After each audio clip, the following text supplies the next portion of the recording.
Okay. Hello everyone. Welcome to second lecture of electrostatic potential and capacitance.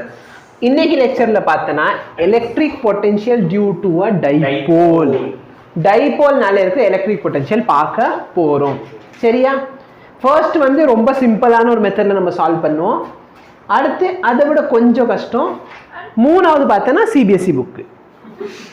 Relationship between electric field and electric potential. Electric field க்கும் electric potential இருக்கிற relationship என்ன இத பார்க்க போறோம். சரி ரொம்ப சிம்பிளான டாபிக். இது உங்களுக்கு ஆல்ரெடி தெரியும். Electric field க்கு potential க்கு என்ன relationship? கரெக்ட்டா? ஓகே.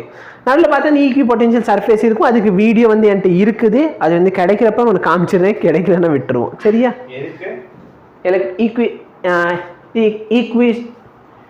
ஈக்வி பொட்டன்ஷியல் சர்ஃபேஸ் அது ரெக்கார்ட் பண்ணி வச்சு 2 வருஷத்துக்கு முன்னாடி. Electric potential due to a dipole. ஒரு டைபோல்னால இருக்கிற எலக்ட்ரிக்கல் பொட்டன்ஷியல் என்ன? சரியா? எலக்ட்ரிக் ஃபீல்டு பார்த்தோம் ஞாபகம் இருக்கா? Electric field due to axis, I mean electric field due to dipole along the axis, electric field due to dipole equatorial. அடுத்து electric field due to dipole at any angle. கரெக்ட்டா theta னு போட்டு ஞாபகம் இருக்கா? அப்ப formula kq by r square root of 3 cos square theta plus 1 அந்த formula ஞாபகம் இருக்கா? அத வச்சு நம்ம பார்த்தோம் electric field due to dipole. இன்னைக்கு என்ன பார்க்க போறேன்? electric potential due to dipole. ஆக்சுவலா இது கண்டுபிடிக்கிறது ரொம்ப ஈஸி. ஏன்னா இந்த எலக்ட்ரிக் ஃபீல்ட் அப்போ பார்த்தோன்னா அது ஒரு வெக்டார் குவான்டிட்டி. அப்போ நம்ம வெக்டார் அடிஷன்லாம் யோசிப்போம். வேறு இங்கே பார்த்தோன்னா பேசிக்கில் ஆட் பண்ணி சப்ராக்ட் பண்ணி வேலை முடிச்சுட்டு போய்கிட்டே புரியுதா? இது வெக்டார் குவான்டிட்டி மேடம். சரி இது ஸ்கேலர் குவான்டிட்டி. அப்போ பேசிக் அடிஷனே போதும்ல. இப்போ நல்லா பார், இது வந்து ஒரு எலக்ட்ரிக் டைபோல்.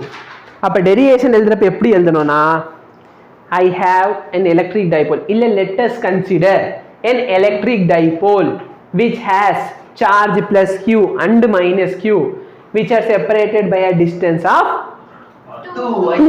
இங்க n இல்ல புக்கை பார்த்துக்கோ. ஏன் இருந்தா நான் ஏனே மாத்திக்கிறேன். ஏன் இருக்கா? புக்கு அரைச்சி வச்சிருக்கா? அண்ணே நான் 11th புக் கொண்டு வந்திருக்கேன். அண்ணே நான் கெமிஸ்ட்ரி புக் கொண்டு வந்திருக்கேன். அண்ணே நான் இன்னைக்கு மேத்ஸ் புக் கொண்டு வந்திருக்கேன். பிசிக்ஸ் புக் யாராச்சும் கொண்டு வந்திருக்கியா?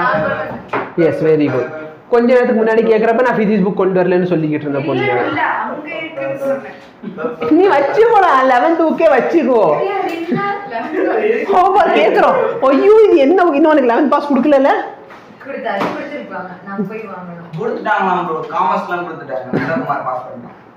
என்ன மேடம் ஏவா எல்லாம் இல்லை? அதே டைபோலுக்கு நடுவில் இருக்கிற டிஸ்டன்ஸ் என்ன? கொண்டா டைபோல பார்க்க சொன்னா டைபோலுக்கு முன்னாடி உட்காந்து பார்த்துக்கிட்டு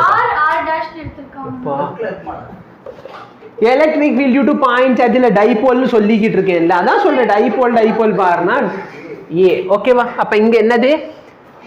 the charges are separated by a distance of எவ்வளோ? 2a. ஓகேவா? இந்த டிஸ்டன்ஸ் வந்து some r. r is the distance where we have to determine or where we are going to determine what? Electric potential. r is the distance from the center of the dipole to the point where the electric potential is to be determined. புரியுதா? இப்போ நல்லா பாரு, இந்த plus சார்ஜ்னால electric dipole இந்த டைரக்ஷன்ல இருக்குமா? கரெக்டா? Plus சார்ஜ்னால electric dipole இந்த டைரக்ஷன்ல இருக்கும். கரெக்டா இல்லையா? Very good. ஸ்கேலார் குவான்டிட்டிக்கு எப்பரா டைரக்ஷன் இருக்கும்? Dipole moment. நீ தயவுசெய்து பேசாம இருடா.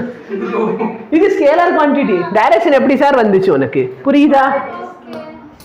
அப்ப நல்லா பாரு, இந்த சார்ஜ்னால இங்க பொட்டன்ஷியல் இருக்குமே தவிர டைரக்ஷன் இருக்காது. அப்ப potential due to plus Q எவ்வளோ சார் இருக்கும்? இந்த டிஸ்டன்ஸ் எவ்வளோ? r by 2 எப்படி வந்துச்சு? r minus a. அப்ப சார்ஜ் எவ்வளோ? q. டிஸ்டன்ஸ் எவ்வளோ? கரெக்டா? ஸ்கொயர் கிடையாது. kq by r தானே பேசிக் ஃபார்முலா. அப்ப இங்க டிஸ்டன்ஸ் எவ்வளோ? அது potential due to minus q எவ்வளோ இருக்கும்? k. சார்ஜ் மைனஸ் q, அப்ப மைனஸ் q. டிஸ்டன்ஸ் எவ்வளோ சார்? r. இது r மேடம், இது a மேடம். அப்ப டோட்டல் எவ்வளோ மேடம்? ஆர் ப்ளஸ் ஏ கரெக்டாக. இல்லை சின்ன பசங்களை மாதிரி ஒரு பெரிய லைனை போட்டு இந்த டிஸ்டன்ஸ் ஆர் இந்த டிஸ்டன்ஸ் ஏ, அப்போ இது டோட்டல் சேர்த்தா ஆர் ப்ளஸ் ஏ கரெக்டாக. இப்போ எனக்கு என்ன வேணும்? வி நெட் வேணும் கரெக்டா, டோட்டல் வேணும் வி நெட்.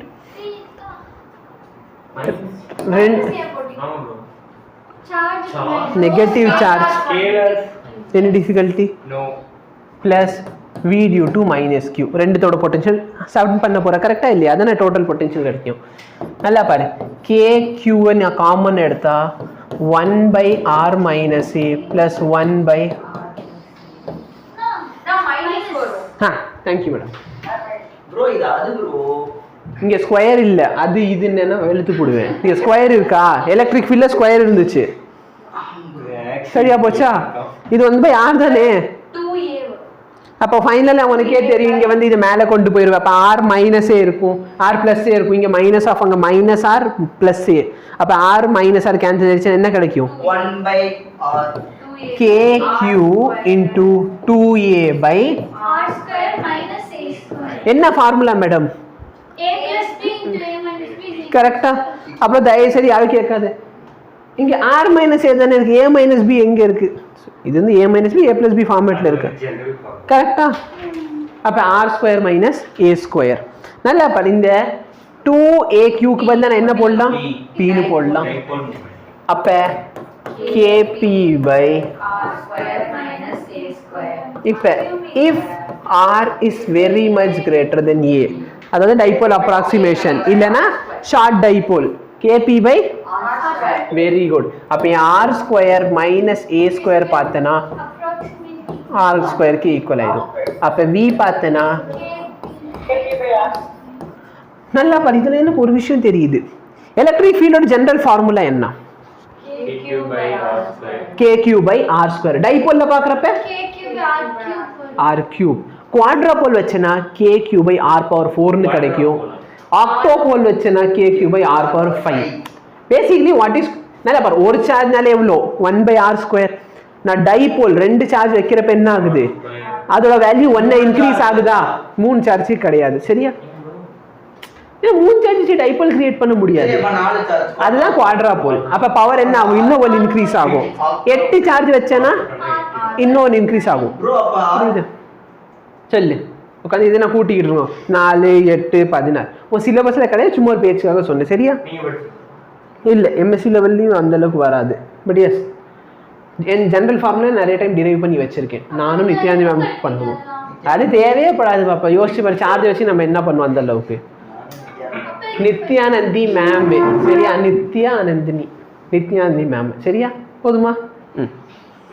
அவங்க தான் எங்களுக்கு இஎம்டி பேப்பர் நடத்துவாங்க. ஸோ ஜென்ரல் ஃபார்மில் ஒரு தடவை டிரைவ் பண்ணிக்கிட்டு இருந்தோம். அப்போ நல்லா பாரு, பொட்டன்ஷியல் பார்த்தோன்னா பேசிக்லி 1 by r. டைபோல்னால என்ன ஆகுது? kp by r ஸ்கொயர் ஆகுது. அதான் நான் சொல்ல வந்தேன், புரியுதா?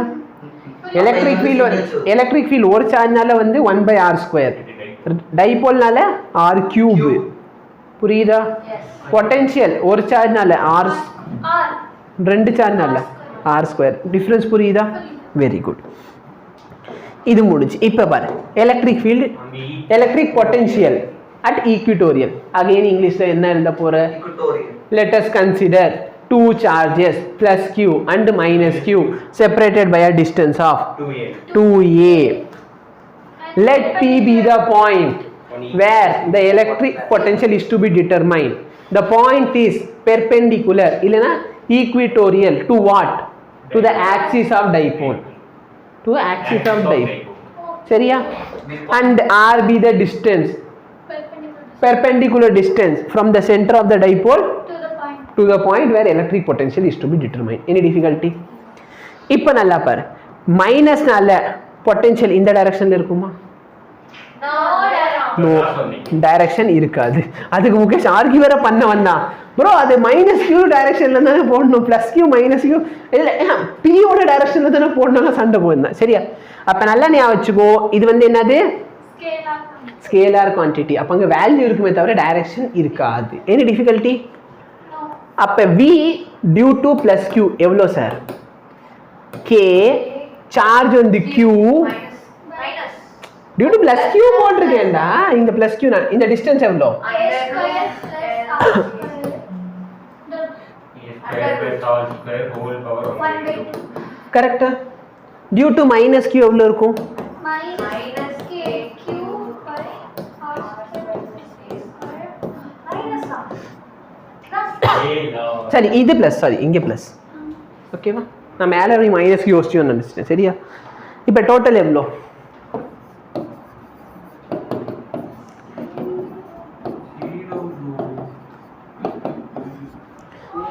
புரியுதா? எப்படி ஜீரோ? ரெண்டு சைடுல இருந்து வர வேல்யூ ஈக்குவல். இதுக்கு நம்ம இந்த பாக்ஸ் ப்ராப்ளம் கூட நேத்து உட்காந்து பார்த்தோம், ஞாபகம் இருக்கா? எலக்ட்ரிக் பொட்டன்ஷியல் ஜீரோ ஆகிறப்ப எலக்ட்ரிக் ஃபீல்ட் ஜீரோ இருக்கணும் அவசியம் இல்லை. ஞாபகம் வந்துச்சா? நீ பண்ணி காமிச்சியா? யாரோ ஸ்கொயர் வந்து யார் சம்பத் தானே? ஸ்கொயர்ல வேற சார்ஜ் இருக்கு, ஸ்கொயர் இப்படி கோணல் ஆகாதா? புரியுதா?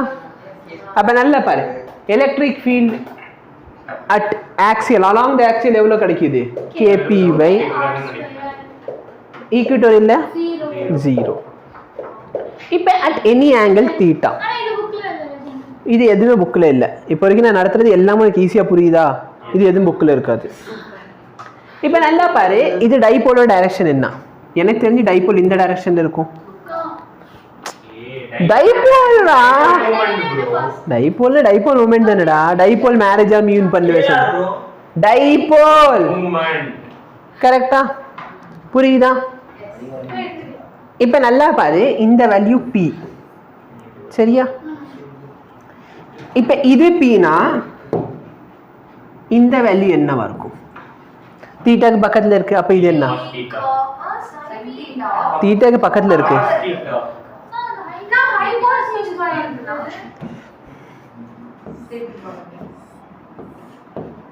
இந்த ஆங்கிள் தீட்டா, இது p. இந்த சைடு என்ன?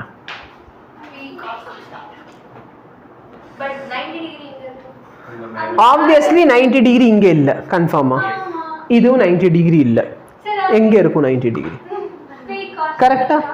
90 டிகிரி வந்து is the side which is opposite to the hypotenuse. ஆமாவா இல்லையா? 90 degree is the angle which is opposite to hypotenuse. கரெக்டா இல்லையா? How would you know whether this is the hypotenuse or not? லாஜிக்கான கேள்வி. இருக்கிறதுலே length ஆன side தான் hypotenuse ஆக இருக்க முடியும். கரெக்டா இல்லையா? எந்த ட்ரையாங்கிள் வேணாலும் வரைஞ்சு பார்த்து உலகத்துல லாங்கஸ்ட் சைடுல இருக்கிறதா ஹைபாட்னியூஸா இருக்கும். கண்டிப்பா ஷார்ட்டஸ்ட் சைடு வந்து ஹைபாட்னியூஸ் இருக்கு. இதுல எதுப்பா பார்க்க பெருசா இருக்கு? உன் கண்ணை போய் டாக்டர்கிட்ட காட்டு,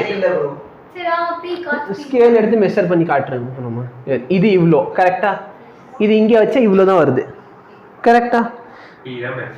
அப்ப இந்த சைடு தானே பெருசு. இப்ப இது pனா இது எவ்வளோ? எனக்கு ஒரு சின்ன டவுட் வருது. இப்ப நான் உனக்கு எலக்ட்ரிக் ஃபீல்ட்ல நடத்துறப்ப இந்த சைடு p cos θ கொடுத்தேன்னா p sin θ கொடுத்தேன்னா எடுத்து பாரு நோட்ல. நான் இதை வந்து pன்னு எடுத்தேன், இதை வந்து மாத்தி இது p cos θ தான் எடுத்தேன். கன்ஃபார்மா? அப்படி எங்க சோர்ஸ் மாத்தி p cos θ அப்ப கரெக்டா கொடுத்துருக்கேன். Very good. இது என்னது? p cos θ. அப்ப நல்லா பாரு, இந்த டைபோலுக்கு இந்த பாயிண்ட் அலாங் த ஆக்சிஸா இருக்குமா? இந்த டைபோலுக்கு இந்த பாயிண்ட் என்னது? Along the axis.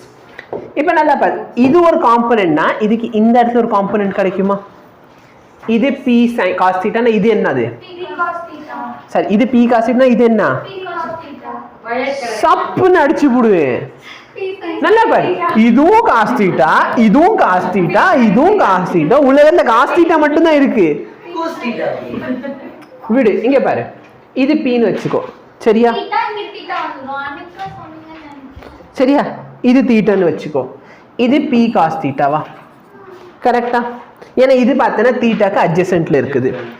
இந்த சைடு தீட்டாக்கு ஆப்போசிட்டா. அப்ப இந்த சைடு என்ன? p sin θ. இப்ப இதை வந்து இங்கே வரைஞ்சா கரெக்டா இல்லையா? அப்ப இது என்னது? Any difficulty? புரியுதா? இப்ப நல்லா பாரு, இந்த டைபோலுக்கு இந்த பாயிண்ட் எப்படிங்க இருக்கு? ஈக்குவேட்டோரியல். அப்ப இதனால அங்க டோட்டல் எலக்ட்ரிக் பொட்டன்ஷியல் எவ்வளவு? 0. இதனால இங்க எலக்ட்ரிக் பொட்டன்ஷியல் எவ்வளவு இருக்கும்? நல்லா பாரு, சப்போஸ் டைபோல் மொமெண்ட் p ன்னு இருந்தா kp by டிஸ்டன்ஸா? கரெக்டா இல்லையா? ஃபார்முலா இப்பதானே பார்த்தோம், கேபி பை ஆர் ஸ்கொயர். இங்க டைபோல் எவ்வளோ புரியுதா? புரியுதா? KP by R square. இதான் V net. So V net பார்த்தனா டோட்டல் எதனால கிடைச்சிச்சு எனக்கு? வி நெட் பார்த்தனா V due to axial plus V due to equatorial. ஆனால் ஈக்விட்டோரியல் என்ன ஆயிரும்? அப்போ டோட்டல் வி கேட்டாங்கன்னா KP cos theta by method ஈஸியா? புரியுதா? First method over. செகண்ட் மெத்தடுக்கு போவோம். என்ன மேடம் சார்? என்ன சார்? புரியுதா? அப்போ ஜென்ரல் ஃபார்முலா எங்கே கேட்டாலும் k p cos theta by R square. அது ஈக்குவல் டு 0 எப்படி வந்துச்சு? யார் இதெல்லாம் எழுதி போடுறது? புரியுதா? சரி.